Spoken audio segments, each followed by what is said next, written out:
नमस्कार, मैं हूं पवन त्यागी। आम आदमी पार्टी ने हरियाणा विधानसभा चुनाव को लेकर के घोषणा कर दी है कि वो अपने दम पर सभी सीटों पर अपने प्रत्याशी उतारेगी। जो पंजाब के सीएम हैं भगवंत मान, उन्होंने चंडीगढ़ के अंदर प्रेस वार्ता की और उस प्रेस वार्ता में हरियाणा विधानसभा चुनाव को लेकर के ये घोषणा कर दी। उन्होंने कहा, देखिए, आम आदमी पार्टी आज नेशनल पार्टी बन चुकी है। हमें गुजरात में 14% वोट मिला है और अब हरियाणा में तो वो कहते हैं केजरीवाल का घर है और इसलिए पंजाब से भी सिमिलरिटी है, तो हम वहाँ ज़्यादा ताकत में हैं और इसलिए हमने तय किया है कि हम अपने दम पर चुनाव लड़ेंगे। आपको बता दूं, हरियाणा में अभी जो लोकसभा चुनाव हाल ही में हुए हैं, 10 लोकसभा की सीटें हैं। उस 10 में से कांग्रेस के साथ जो समझौता हुआ उसमें 1 सीट पर आम आदमी पार्टी का प्रत्याशी कुरुक्षेत्र में उतरा, 9 पर कांग्रेस ने अपने प्रत्याशी उतारे, लेकिन आम आदमी पार्टी 1 सीट भी वहां से नहीं जीत पाई जो कुरुक्षेत्र की सीट थी और वहां सुनील गुप्ता जो हैं वो कुरुक्षेत्र से हार गए। लेकिन दावा यह है कि भैया हरियाणा में 90 जो विधानसभा की सीटें हैं हम तो सब पे अलग लड़ेंगे और कांग्रेस से अलग होकर के लड़ेंगे। हालांकि ये घोषणा अभी जो की है ये भगवंत मान जी कर रहे हैं। अब ये केजरीवाल का विचार है कि नहीं ये तो बाद में पता लगेगा, लेकिन वो घोषणा कर रहे हैं कि हमारा तो घोषणा पत्र हम लागू करने वाले हैं, मतलब जारी करने वाले हैं। सुनीता केजरीवाल अब नेता बनी हुई हैं क्योंकि उनके पतिदेव तो जेल के अंदर बंद हैं, कमान उन्होंने संभाली हुई है। लेकिन सवाल यह है कि क्या इस फॉर्मूले पर जब ये बात कर रहे हैं तो इंडी गठबंधन का जो हिस्सा आम आदमी पार्टी बनी थी, अब वो इंडी गठबंधन टूट चुका है, इनका मोह भंग हो चुका है। तो आपको बता दूं, कांग्रेस के नेताओं की भी कुछ इसी तरह की भाषा है। कांग्रेस के नेता भी पहले ही इस बात को विरोध कर रहे थे कि आम आदमी पार्टी के साथ जितने भी बार हमने समझौते किए हैं, जहां जहां भी किए हैं, कांग्रेस का वहां नुकसान हुआ है। दिल्ली में इसका खामियाजा कांग्रेसियों ने भुगता और अब उनको दिखाई दे रहा है कि जिस तरह से दिल्ली में जो समझौता हुआ था कांग्रेस और आप का, उसमें लाभ आम आदमी पार्टी जीत तो भले ही ना पाई, लेकिन सारी उनकी जो टीम थी वो अपने कैंडिडेट को जिताने में लगी रही। कांग्रेस अलग थलग पड़ी रही और इसीलिए दोनों लोग हारे, तालमेल नहीं था। फिर समझौते का फायदा क्या है? तब हरियाणा में अगर ये आम आदमी पार्टी और कांग्रेस इस तरह से लड़ती है, हालांकि मेरा ये मानना है कि अभी ये जो भगवंत मान का बयान है, ये भगवंत मान का बयान है। अरविंद केजरीवाल जी जब चुनाव आएंगे, क्योंकि वो जेल में भले ही हो सकता है जमानत पर आ भी जाएं, क्योंकि चुनाव में भाई सुप्रीम कोर्ट उनको छूट दे देता है कि ठीक है भाई आप पार्टी के संयोजक हैं, इस्तीफा तो दे नहीं रहे हैं, तो भाई वो कहेंगे, फिर से कहेंगे कि देखिए जी चुनाव आ गया है और मैं ही पार्टी का सर्वे सर्वा हूँ, मुझे छूट दीजिए। तो हो सकता है केजरीवाल जी फिर से कांग्रेस के साथ समझौता कर दें और भगवंत मान की बात ना मानी जाए।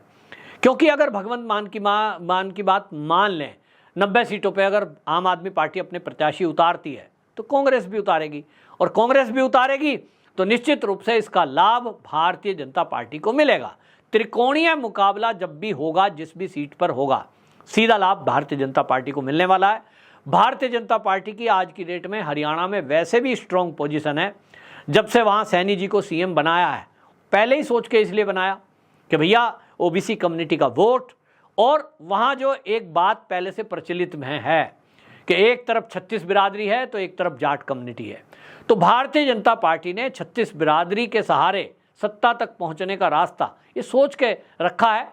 और अब निश्चित रूप से जिस तरह से इंडी गठबंधन वालों ने ये रवैया अपनाया फ्री की रेवड़ी वाला, चाहे हिमाचल की सुक्खू सरकार हो, चाहे अभी सिद्धरमैया की सरकार कर्नाटक की हो, हमने देखा कि ये खटाखट योजना लॉन्च कर रहे थे लोकसभा में। इनको लगता है कि आप कुछ भी बोल दो और कुछ भी योजना, जेब से तो देना नहीं है, पब्लिक के टैक्स का पैसा है, लुटा देंगे, लेकिन सरकार तो बन जाएगी, सरकार में आ जाएंगे तो लूटने का मौका मिलेगा। ठीक इसी पैटर्न पर अब भारतीय जनता पार्टी भी सोच रही है कि भैया इसका काउंटर क्या है। आप कहें कि साहब हम महिलाओं को 2000 देंगे, तो भारतीय जनता पार्टी अगर 4000 नहीं देगी, घोषणा नहीं करेगी, तो पब्लिक वोट नहीं देती। पब्लिक के लिए आप बढ़िया सड़कें बनाओ, बढ़िया रेल चलाओ, बढ़िया एयरपोर्ट बनाओ, खूब इंडस्ट्री लाओ, हमने साहब भारत को 5वीं विश्व की सबसे बड़ी आर्थिक स्थिति पर ले गए, इससे आम जनता को फर्क पड़ता नहीं। आम जनता ये देखती है मेरे लिए आपने क्या किया है। मोदी जी बताएंगे साहब 3 करोड़ हमने मकान दे दिए, तो लोग देखते हैं 3 करोड़ में मेरा नाम तो नहीं है, तो भैया मेरा नाम नहीं है, मेरे रिश्तेदार का नहीं है, इसलिए मोदी जी ने कुछ नहीं किया। लोग विश्वास ही नहीं करते, बोलते हैं खाली क्या आंकड़ा बोल रहे हैं।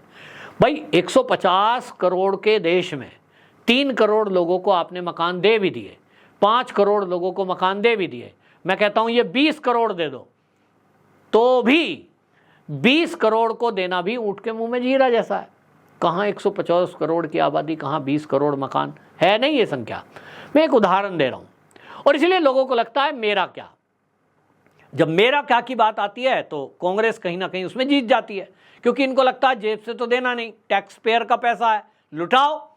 दिल्ली में आपने देखा ना अरविंद केजरीवाल जी की लोकप्रियता क्या कारण है, फ्री बस यात्रा, फ्री बस के अलावा फ्री पानी, फ्री बिजली, ये जो घोषणा की आम जनता साथ हो गई। अब बीजेपी भी इसी फॉर्मूले पे चल रही है। तो हरियाणा में पहली बात तो पहले से ही स्थिति बहुत स्ट्रॉन्ग है भारतीय जनता पार्टी की। जैसा मैंने कहा कि जाट पॉलिटिक्स छोड़कर भारतीय जनता पार्टी 36 बिरादरी पर ध्यान दे रही है। एक तो ये हो गया।